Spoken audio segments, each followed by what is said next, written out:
अपने जीजा से बहुत ज्यादा प्यार करते हैं। हाँ। बहुत ज्यादा करते हैं। अब बहन को छोड़ क्या हो गया है आपके जीजा के साथ? लव हो गया है।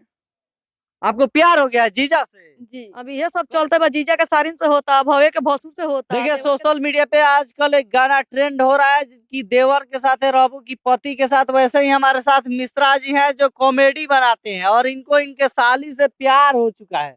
और देखिए ये साली क्या बोल रही है, इनको क्या हो गया है आपके जीजा के साथ? लव हो गया है। आपको प्यार हो गया है जीजा से? जी। कैसे? पता नहीं। पता नहीं। नहीं तो। कब से रहती है इनके घर पे? 5 साल हो गया। 5 साल से यहीं पे रहती हाँ है? जी। तो यहाँ पे आई तभी प्यार हो गया आपके जीजा से? जी हाँ। तो अपने बहन को गढ़ा में डाल देना है तो आपको। हमको क्या करना है बहन से? हाँ। हाँ तो। क्या मिश्रा जी आपको प्यार हो गया इनसे? हाँ। क्या है? अब देखिए इसका तो कोई जवाब ही नहीं है, काहे प्यार पूछ के थोड़ी होता है। हाँ। तब